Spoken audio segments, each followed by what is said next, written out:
Oke, bismillahirrahmanirrahim. Assalamualaikum warahmatullahi wabarakatuh. Waalaikumsalam warahmatullahi wabarakatuh. Gimana kabarnya teman-teman semua, sehat? Sehat. Alhamdulillah sehat. Sebelumnya saya mau terima kasih kepada teman-teman semua udah menyempatkan waktu dan bersedia untuk mengikuti kegiatan layanan bimbingan kelompok ini. Nah, sebelum kita mulai, alangkah lebih baiknya kita berdoa terlebih dahulu.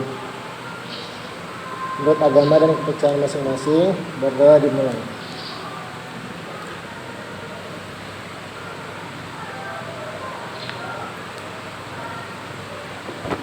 Ya, doa selesai. Oke, nah di sini saya ingin bertanya nih ke teman-teman semua, sebelumnya udah pernah ikut bimbingan kelompok atau belum? Belum. Berarti belum tahu ya bimbingan kelompok itu apa? Belum. Oke, jadi bimbingan kelompok itu adalah salah satu layanan yang ada di bimbingan konseling. Nah, bimbingan kelompok ini terdiri dari 8 sampai 12 orang. Nah, pada bimbingan kelompok ini kita ngebahas suatu topik permasalahan. Nah, sebenarnya dari bimbingan kelompok ini ada 2 topik, ada topik tugas dan topik bebas. Nah, pada kesempatan kali ini kita akan ngebahas topik tugas. Nah, topik tugas itu yang ditentukan oleh saya sebagai pemimpin kelompok. Nah, di bimbingan kelompok ini juga ada yang namanya pemimpin kelompok dan anggota kelompok. Nah, pemimpin kelompok itu adalah saya sendiri sebagai guru BK, dan anggota kelompok ya kalian sendiri sebagai anggota kelompok dari bimbingan kelompok itu sendiri. Nah, sampai sini dapat dipahami? Oke. Nah, selanjutnya di dalam bimbingan kelompok ini pasti ada tujuannya kan? Ada tujuan dari bimbingan kelompok itu sendiri. Nah, tujuan dari bimbingan kelompok itu sendiri untuk mendapatkan informasi baru, mendapat gagasan baru, dan membuat teman-teman semua nih berani untuk mengemukakan pendapat. Tuh. Di sini paham kan? Paham. Oke. Nah, sebelum kita lanjut, biar kan kalian sekelas nih ya. Nah, biar kita lebih kenal satu sama lain, ya, kalau lebih baik kita berkenalan lagi nih. Tapi dengan cara berkenalan, kalian menyebutkan nama lengkap kalian dan hobi kalian gitu. Dimulai dari saya, ntar selanjutnya dari ke kanan, habis itu ke kiri. Berarti yang cewek dulu, habis itu yang cowok. Ada. Oke, nah. Oke, bismillahirrahmanirrahim. Perkenalkan, nama saya Muhammad Raffi Bahtiar, hobi saya main bola. Boleh. Perkenalkan, nama saya Fatia Kamilawati, hobi saya membaca cerita. Perkenalkan, nama saya Dinda Arli, hobi saya jajan. Perkenalkan, nama saya Adiba Kanza Lena Putri, hobi saya menari, masak, dan melukis.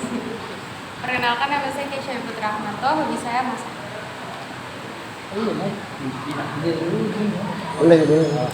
Perkenalkan, nama saya Farid Rizky, hobi saya nonton balapan. Nama saya Muhammad Taufik Ramadan, saya hobinya gambar. Perkenalkan, nama saya Hasan, saya hobinya berenang. Asik. Perkenalkan, nama saya Nayaka, hobi saya membaca. Asik. Oke, secara nggak langsung kalian udah tahu nih ya hobi teman-teman kalian masing-masing. Cucut. Nah, selanjutnya kita akan main games dulu nih biar suasananya lebih rileks gitu ya. Nah, di sini saya ada games, nama games saya itu 369. Nah, teman-teman tahu nggak game 369? Tahu. Jadi caranya tuh 369 tepuk tangan. Jadi setiap kelipatan 3, misalnya di angka 3, 6, 9 dan 12 seterusnya itu tepuk tangan, angkanya nggak boleh disebut. Paham ya?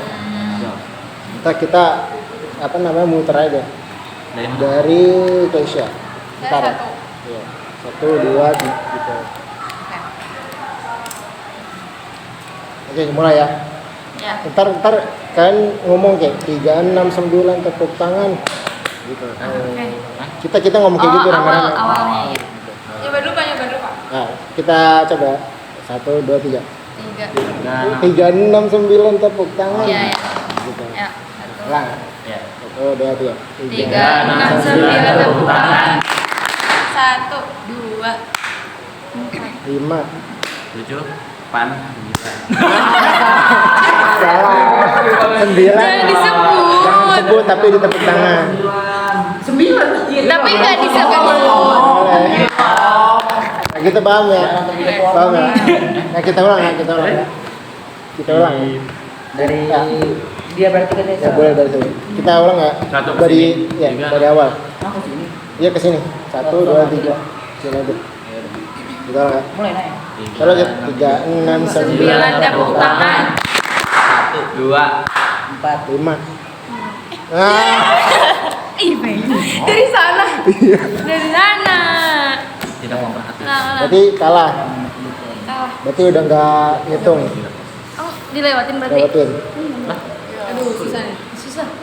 Nah, lagi ya. Dari mana? Dari Berarti dari ya? Sini. Dinda. Satu. Iya, dari Dinda. Berarti ke sini. Oke. Berarti kayak kan enggak? Nah, Kak, Tadi kan dia gagal, cobaan, itu lagi cobaan ya? percobaan. Ya, ulang ya, dari awal lagi. 3 9 tepuk tangan. 1 2 4 5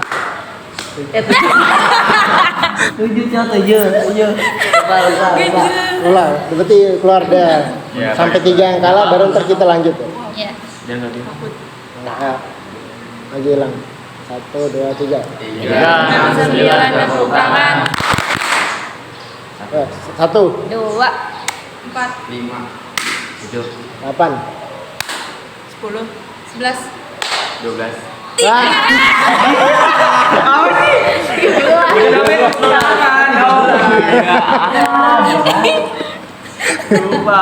oke, berarti apa namanya? Kita udah bermain nih. Kalian udah lumayan rileks atau belum? Udah rileks ya. santai. Nah, mungkin kita bisa lanjut ke pembahasan gitu ya. Nah, pada kesempatan kali ini kita mau ngebahas tentang etika pergaulan dalam remaja. Nah, saya ingin bertanya nih ke teman-teman semua. Menurut teman-teman, apa sih etika dalam bergaul? Yang ingin berpendapat, angkat tangan deh. Oke, saya aja deh. Boleh? Menurut saya etika pergaulan itu adalah sikap bagaimana kita bisa bersikap seperti pergaulan. Kalau misalnya kita ada di pergaulan yang baik ataupun yang buruk, bagaimana kita sikap kita supaya kita tuh tidak terbawa dengan pergaulan yang kurang baik. Misalnya kalau kita ada di pergaulan kurang baik. Tuh. Oke. Dan terus ada lagi yang lain? Saya deh. Boleh? Sama kayak Ansen. Jadi menurut saya etika pergaulan itu kayak sebuah pedoman dalam berteman dengan teman sebaya atau teman yang lebih tua. Oke. Mana yang lain? Ada lagi? Udah cukup? Cukup? Oke. Nah, jadi bener ya kata Yansen sama kata Adiba, etika dalam pergaulan itu adalah sikap ataupun perilaku yang baik gitu ketika dalam berteman. Misalnya kita dalam berteman untuk memilih teman yang baik gitu. Misalnya terus juga nggak suka iseng ke teman-teman. Kalau gitu kan, kalau misal kita suka iseng ataupun kita misalnya suka galak-galak, itu kan ntar teman jadi kesel atau gimana. Nah, itu salah satu etika dalam bergaul. Nah, tapi kan kata Yansen, dalam bergaul itu pasti kan ada sisi negatif ataupun positifnya ya. Nah, menurut teman-teman apa aja sih pengaruh positif dari bergaul? Ada yang tahu? Ada yang berpendapat? Yang berpendapat boleh kata. Saya deh. Boleh. Kalau saya ngerasanya saya jadi lebih percaya diri gitu. Percaya diri. Bisa lagi? Ya.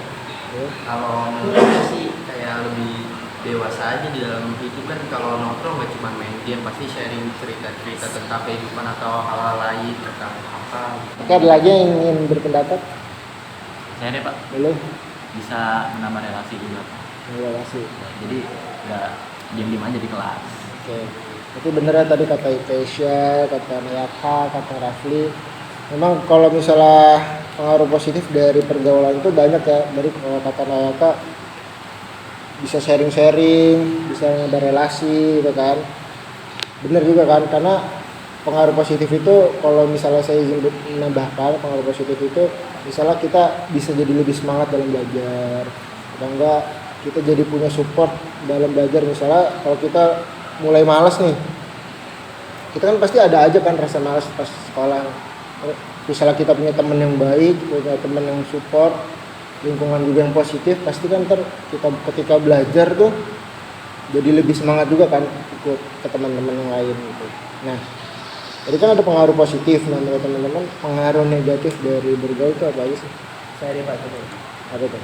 Jadi menurut saya kalau misalnya dari posisi negatif, misalnya kita udah berteman, terus misalnya dari posisi teman itu ada relasi pertemanan itu pada merokok, yang tadinya tidak merokok jadi ikut-ikutan merokok.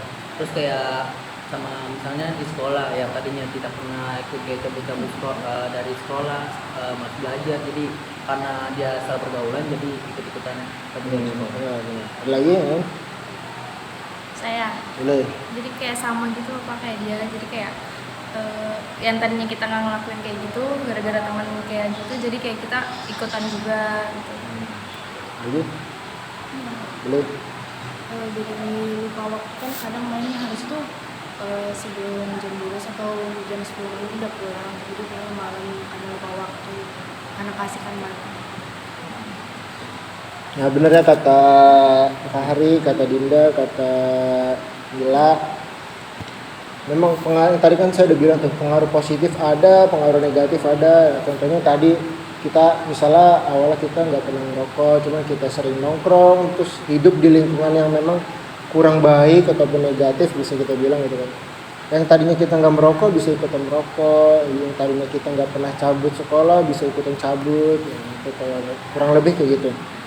Oke, nah selanjutnya saya mau bertanya nih ke teman-teman semua, menurut teman-teman gimana sih cara kita menjaga hubungan pertemanan kita nih?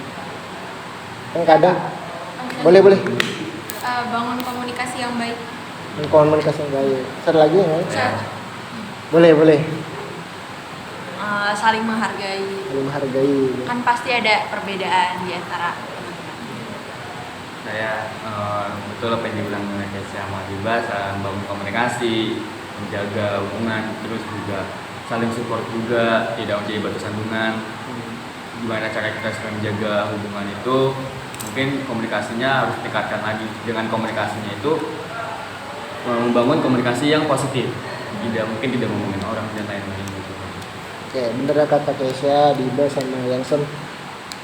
Cara menjaga hubungan pertemanan tuh yang tadi udah dibilang ya, kita harus menjaga komunikasi yang baik, terus kita harus saling menghargai. Karena kalau misalnya kita nggak bisa saling berkomunikasi dengan baik, contohnya misalnya kita ada PR nih, kita dikasih tugas sama guru gitu di sekolah, cuman ada teman kita yang nggak masuk pas hari masuknya, pas PR itu harusnya dikumpulin, teman kita nih nggak ngerjain nih gara-gara kita nggak ngasih tahu ataupun kita nggak komunikasi lah kan kayak dia.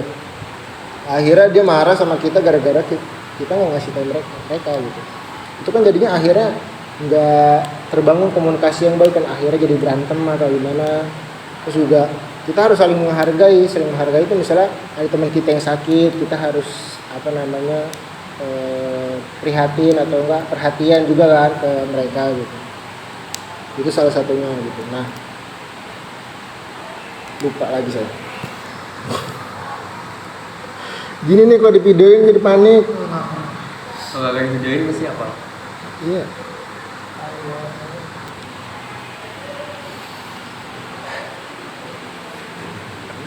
Nah, menurut teman-teman apa aja sih etika dalam bergaul tuh agar kita tuh terhindar dari pengaruh-pengaruh negatif yang tadi tuh udah disebutin sama teman-teman. Punya pendirian, jadi nggak gampang terpengaruh orang lain. Pilih-pilih teman juga. Pilih-pilih teman. Terus yang lain Tetap jadi diri sendiri. tetap jadi diri sendiri. Terus yang lain ada Sama lagi. jangan takut buat ninggalin dari hubungan pertemanan ini, kalau misalnya pengaruh buruk kita udah ngerasain, jadi kita meninggalkan teman. Oke, bener ya kata teman-teman. Karena memang pada dasarnya biar kita bisa disiplin itu memang kita harus punya pendirian ya. Kita harus punya batasan diri kita. Misalnya kalau misalnya teman-teman kita ngelakuin ini, kita boleh nggak kita harus ikutan juga mereka gitu. Misalnya itu yang perlu kita punya di diri kita, harus punya batasan sih. Gitu bener. Nah, mungkin pada kesempatan kali ini itu aja yang bakal kita bahas. Nah, sebelum kita akhiri, saya ingin bertanya nih kepada teman-teman semua, ya teman-teman, kesan-pesan dari kita ngelaksanain kegiatan ini apa? Seru Pak. Seru, misalnya seru dari Adida. Seru. Seru, Informatif, Pak. informatif, wawasan, Seru. seru. Bisa mengetahui cara pandang dari teman-teman semua. Jadi lebih kenal satu sama lain juga. Oke. Dari Dinda, dari Mila. Jadi sadar gitu kan etika pergaulan yang itu tuh gimana. Gitu Pak. Seru. Seneng deh. Senang. Oke. Berarti dari teman-teman semua juga cukup merasakan hal positifnya dari kegiatan ini ya. Alhamdulillah kalau seperti itu. Mungkin sebelum kita akhiri kegiatan bimbingan kelompok pada hari ini, karena kan tadi kita udah ngebuka dengan doa dan kita menutup dengan doa juga. Sebelum kita akhiri kegiatan pada kali ini, kita berdoa terlebih dahulu. Berdoa dimulai.